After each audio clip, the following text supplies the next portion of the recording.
Welcome back to another episode of the Bureau podcast. I am reaching over the pond here. We're visiting with Jacob from Denmark. Jacob Faurholt, who is a Denmark artist. You might have seen him on Bandcamp or heard of his music. He's a prolific songwriter. 11 albums in English. We haven't even counted the Danish albums that he's put out. And he's here to kind of talk to us a little bit about himself, his music, and where he's going in 2024. So welcome, Jacob. Thanks for joining us today. Thank you. Thanks you for having me. Yeah. Yeah. So my first Danish interview. Been a long time follower. Your music has grabbed me right from the first track that I listened to, and your first record. And it's been fun to kind of go back and listen to your tracks. But my first question to you is, where did it all start, Jacob? Like, where did music start for you as you were growing up? And like maybe a little bit of the evolution through your parents to school. Like, what was the kinds of music you were listening to? And at one point in life, did you kind of start feeling like music was going to be something that was going to be present in your life, forever? Yeah, the first time I remember like being really into certain artists were like way back, maybe sixth grade or something like that. But they were like, you know, Swedish pop band Roxette and stuff like that. There's this Danish kind of hard rock band called at that time I think they were called Disneyland After Dark, but they had to change the Wow. names to DAD. So it was not music I would continue with, but Mm, it kind of woke up an interest. right. But I guess around when I was 15 and started listening to the whole grunge thing, Right.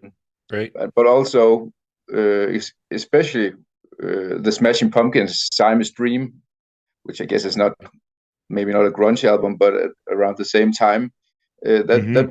really stuck with me, Mm. I found something really intense and in that album. I remember. Wow. Uh, Great so, record. yeah, very good Really album. powerful stuff that they put out. Yeah. Exactly. So that was around the time where I really like carved out a taste that kind of stuck with me. Hmm. Uh, What but what what did your parents listen to growing up? Do you remember, mm, like, were they big into music as well, or was that more of yeah, your thing? my father was especially into music. So there was always music uh, Hmm. on the stereo, and Yeah. and I remember him having "Automatic for the People" by REM, Oh which yeah. which to this day, like the band is one of my all-time favorite bands. But then he was also into like classic stuff like Elton John and or yeah Hmm. Right. um, so but I remember him having that REM CD. Right. Uh, Right. so there was, yeah, we would go to record shops and stuff like that when we were in town. Yeah. And actually, I think I was about 15, 16, where I wanted to learn how to play guitar. So I guess my interest was big enough for that. Hmm. And I actually started taking guitar lessons with my father. Oh Like well. together with my father, he had a friend Hmm. that played guitar. So yeah, that was the first small steps to playing an Cool. instrument myself. And And and like, and he dropped it very fast, but I continued. But but I was never really interested in learning, like being a very technical guitar player, anything like that. I didn't practice that much. I was all immediately I was into try writing songs with the few chords I had learned. So that was like Hmm. the focus from the beginning. Um, Right. Right. uh, yeah. What was in Denmark, like, what was the music scene like when you were kind of into your teenage years and kind of getting older? Like, what Yeah. scene did you connect with your music, Like, okay, I'm going to start playing guitar. I'm really into music. Like, what was the scene like there? Can you describe that a bit for us?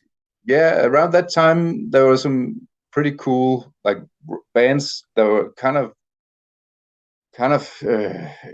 inspired, I guess, by what was going on in the US with the Seattle stuff and all that kind of.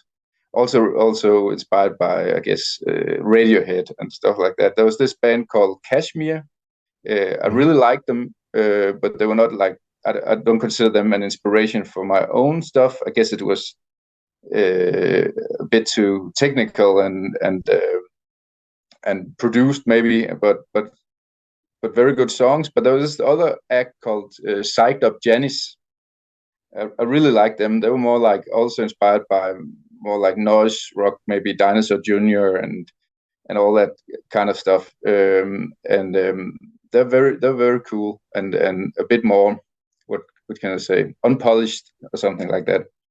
Right, right. And they actually transformed into, or the lead singer into the Rave Units. Maybe you heard of them. Yes. Yeah. Yeah.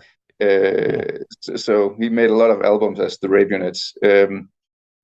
But they reunited also as Psyched Up Janis, and I'm actually going to a show. I think it's in April here in Horsens Mm. actually with them. So so Nice. so they're still playing. So that's yeah. That's really Other than cool. that, I I remember what really turned me on in terms of writing my own stuff, my own songs, like helped me find a way, and that was this band Sophia. Have you heard about them? It's an American guy Oh, called Robin Proper Shepherd, and he had this band called the God Machine way back in early '90s. It was kind of okay. like really alternative metal, I guess you can call them. Okay.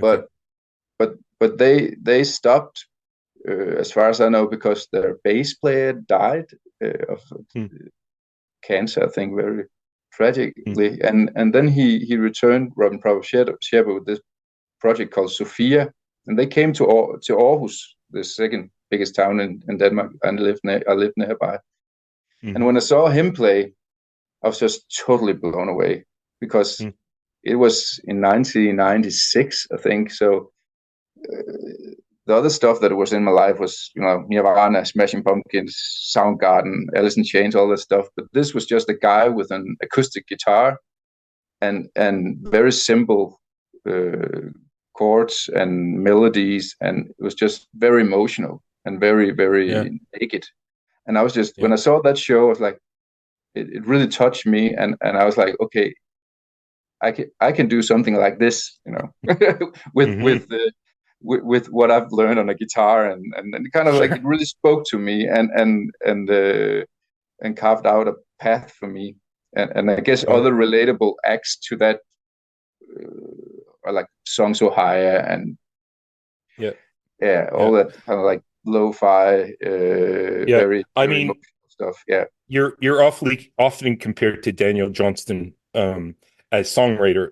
From the reviews that I've read, I can see similarities, but I think that your music is more melodic and more smooth and less grainy. And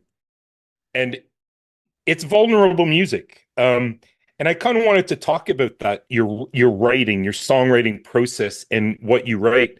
You tend to really bare your heart on the records that you put out. Um, how did you become brave in the sense of I'm pouring my heart out in these songs, and then the bravery to go and stand, oftentimes alone in your solo career and deliver these emotional, sensitive pieces.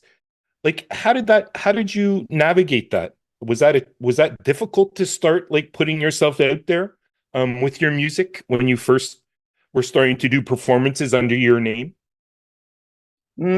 I think I think I think actually the way I write songs are very immediate and maybe a little bit naive. I just sit down, start strumming a guitar, and sing some words, and when something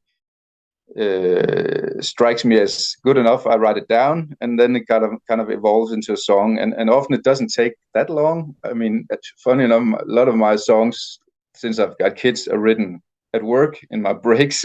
I'm a teacher in the music room, so yeah, I think so. And why is that personal? I don't know. I guess it's just who I am, but it's also, it definitely has something to do with my inspirations. And as I Right. said, the Sophia show just really did something, and kind of like, okay, Mm. this really connects with me, and I want to do something like this.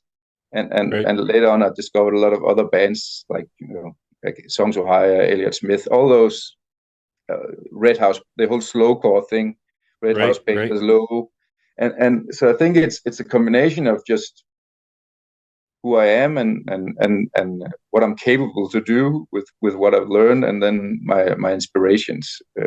Right. I, Right. yeah, I've never thought it was like difficult to perform with the Mm. songs. It just feels natural, I guess. Right. Yeah, Yeah. I like too what you're saying too is that I was reading that your flaws or not the flaws, but the mistakes or the in the songs that you produce are a part of it. Like it's yeah, like you tend to kind of go with your gut and just like let things come out and flow. And you're not it from what I was reading, you're not meticulous with the production and like you want it to be genuine music. yeah. I really like that whole fi aesthetic, because I Right. think it's to me it feels very authentic, uh, and like, I love if you can hear those mistakes and quirky sounds, and like Yeah. natural sounds from the environment around you, and especially with the new album Burn Burn Here. Mm-hmm. I really, it's like kind of really a thought that I would be very immediate also in terms of recording, and not fix a lot of stuff afterwards. Right. There's Right. this song on the album, I think, in a pitch black sky, I think it's called. I'm not, in the pitch black sky, Yep. where I hadn't memorized the lyrics yet when I recorded it. Mm. So I kind of turned my head away from the microphone once in a while to look at the lyrics, and somehow it sounded, like old, for example, Guided by Voices or something, where you kind of like the sounds drop in and out, you know, Fun. and and Yeah. and to me that sounded kind of cool, because I like that stuff. But Yeah. yeah. So I just kept It it. definitely adds character to it. It adds personality and character. And um, how do you go about writing songs, Jacob? Like, what's your process? Like, do you you were kind of alluding to it a little bit before. Does it typically start with like a bunch of lyrics that you have together or a sentence? Or is it you find a thread on a guitar and then you start adding lyrics to it? Like, and then when do you know when you've hit on something? So kind of a two-part Yeah, question, like what's your I process and then when do you know you're on something kind of exciting? I think, um, in general, I do, as I said before, and I'm very focused on melody. I really like stuff that's catchy, and immediate. And then, of course, I don't know, the lyrics are just also very immediate, and I kind of just know when it feels right. But I'm also, mostly I'm writing songs with a album project in my head. Hmm. And when so often I'm like writing songs for an upcoming, for an album I want to make, and I Hmm. have a lot of thoughts about how I want to do that album and the aesthetics, and which so that's also something that is in the back of my mind when I'm writing the songs. If is this going to be like a very, very, slow core slow Right, chords right. album, or and I'm also very aware of my inspirations. I love Hmm. Sparkle Horse, and yeah, and Yeah. So that's also in the back of my mind. What kind of song I want to write? Right, right, Should it be more like indie, noisy indie right, rock or something like up right, tempo? Yeah, but I don't know. It just I really just go with my gut feeling, I guess. right, Yeah. right. And if we were to talk a little bit about your latest record that came out December, Burn Burn Here, what was how did that record come together? Like how did you construct it? Did you see that big picture when you before you started recording the songs, or was it you had a few songs and then it started to build and you added new songs, or did you have all the songs and then started to assemble it? No, actually I think when there's different stuff that kind of led me to write an album again because I have been kind of productive in a period of time. Maybe some people will say that it's been like that for 20 years soon, but I released an album in 2022 called When the Spiders Crawl. It's kind of Hmm. like more like a noisy thing. And then I made my first album with Danish lyrics under the name Static Støj, which came out Right. last year. And and and there was all this stuff about like making I do everything myself also in terms of releasing it, so making vinyls and all that kind of stuff. So I've been in that release mode for a long time, and I was actually growing a bit. I was getting a bit exhausted, and also started like doubting the whole thing a little bit, I guess. Mm. Also because of like the business side of it, Yeah. Yeah. prices going up on vinyls, and it's difficult to getting more difficult to sell them, and Hmm. that whole thing. And then I just thought, what I really love is making the albums, it's making the Right. music. All this stuff I'm really not I really can't control if you're not kind of you know Right. is Right. yeah.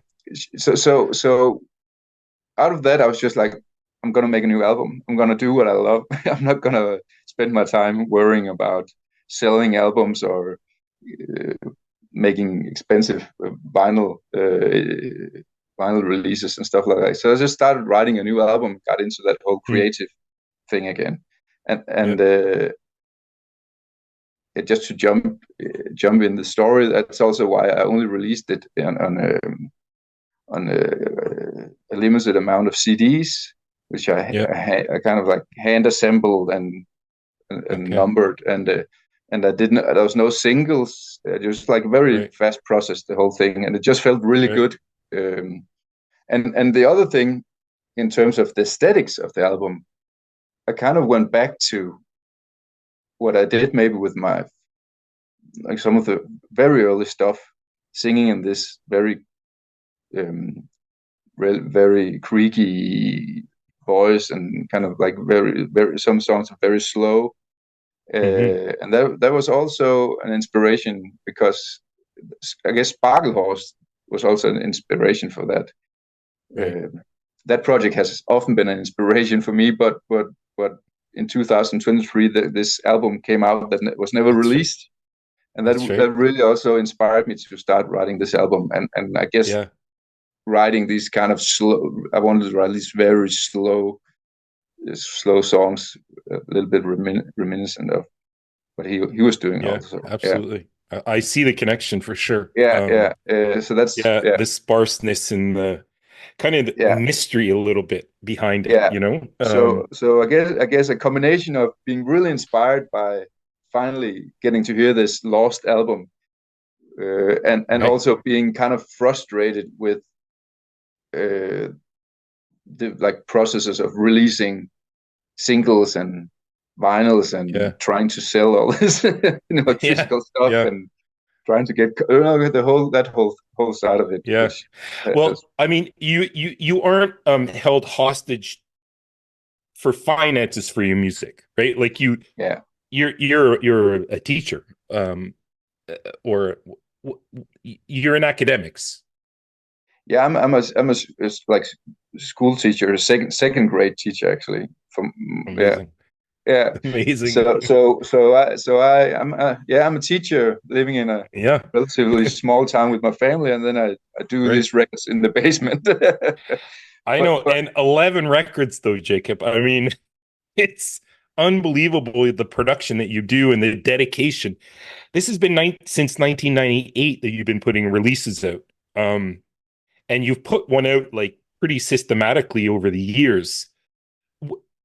How do you manage? And I know you have children too. You have a beautiful wife. You have a life that is apart from music. How do you find time to be so prolific with your writing at the same time as having this whole other world of, your job and your life and your family, and like, how do you balance those?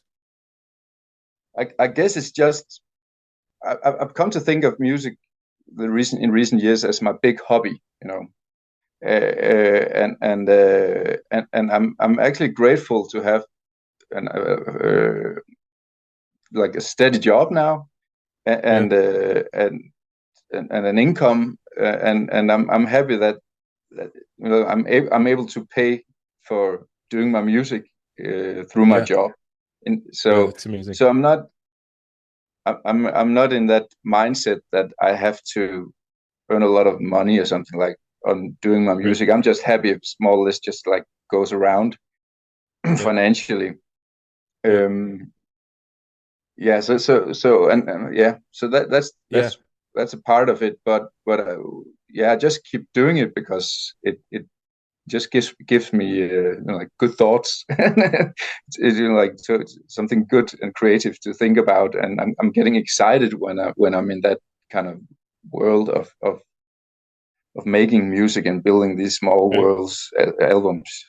Like feels like small worlds. It's kind of like when I was a child, like playing with my GI Joe figures, action Right. figures, and making all these stories That's and, cool. and Yeah, stuff like yeah, this. for I've sure. always been like that.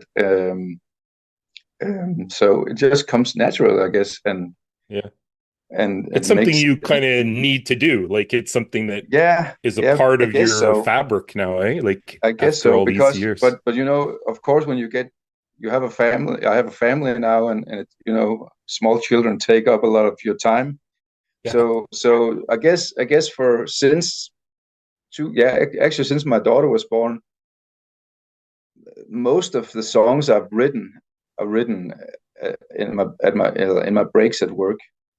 I go to the Huh. music. Yeah, when my colleagues are going to like to have a chat in the breaks and eat their Hmm. lunch or something like that. I'm often I go to the music room and pick up a guitar and I write songs or I rehearse songs if I have a show or so Yeah.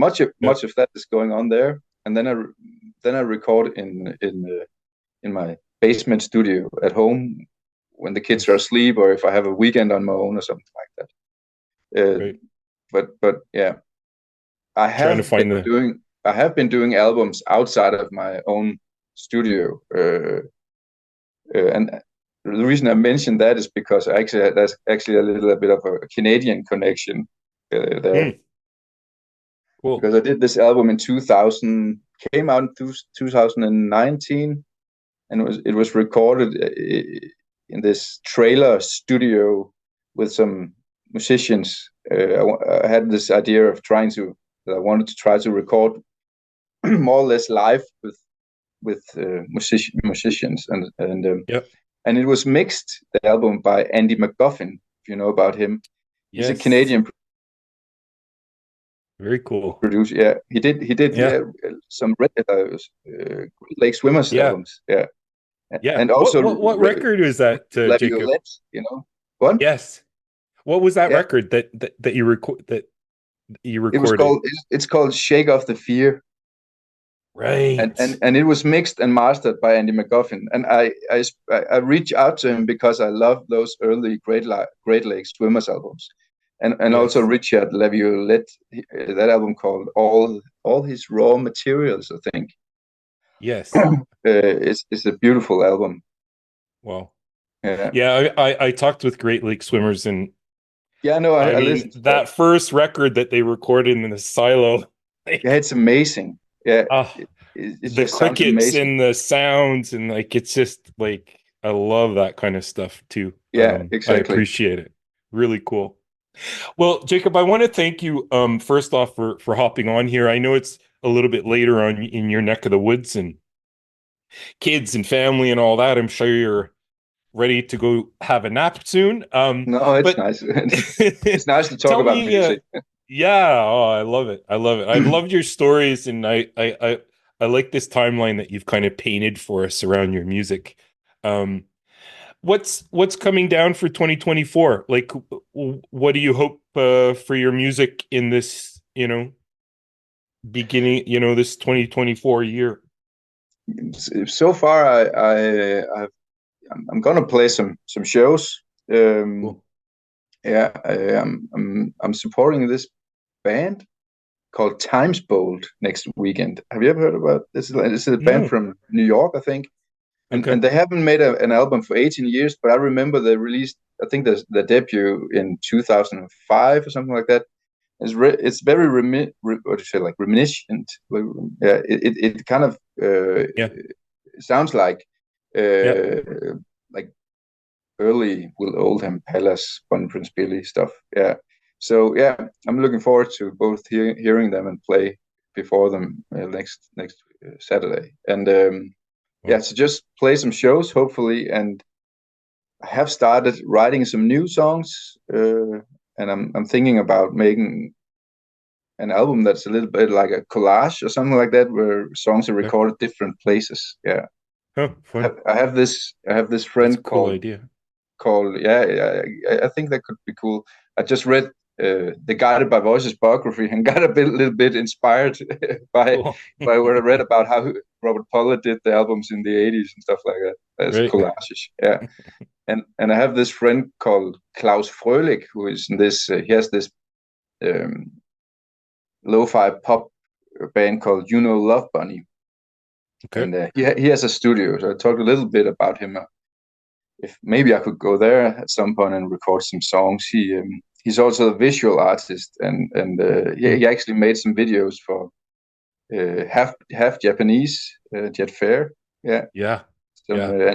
animation videos and stuff like he's Amazing. I could recommend his stuff. Yeah, so yeah, Jade that's Fair, also awesome. I don't know. It's in the very early stages. So, Right. but Right. yeah, Well, it sounds exciting though. I love that you're always thinking of the next thing. Like you're true to yourself. Your songs are very genuine and like here I am, but you're always kind of looking for a way to kind of, you know, change things up a little bit, different themes, different ideas. I love that as an artist. thank I you. think it's Yeah, what yeah, keeps you doing 11 records and counting, just those 11 in English that I know. yeah. Plus other bands you've been in, and like you're so prolific. Thank you. So Yeah, I really want to just thank you, Jacob, for taking some time and sharing your stories. It's been really, really fun. yeah. Thank you. It was really fun. Thank you for having me. Awesome. Thanks. Yeah. Cool.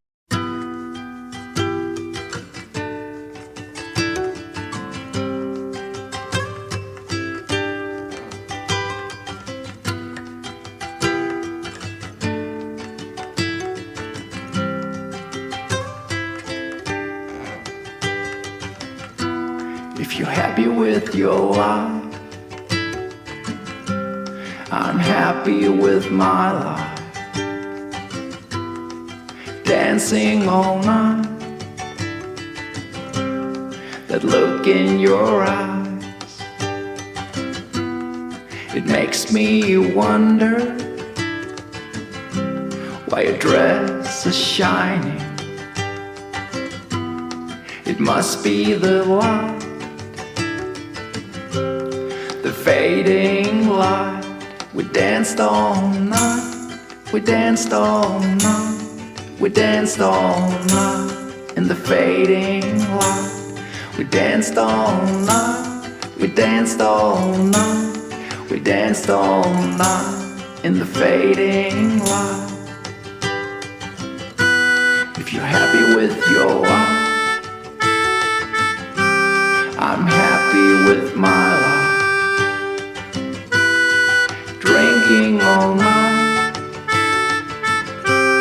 That look in your eyes,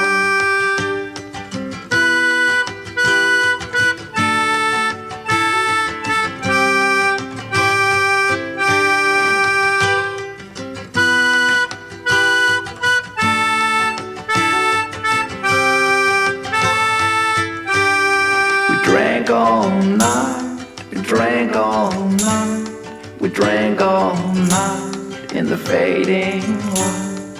We drank all night, we drank all night, we drank all night in the fading light. We danced all night, we danced all night, we danced all night in the fading light.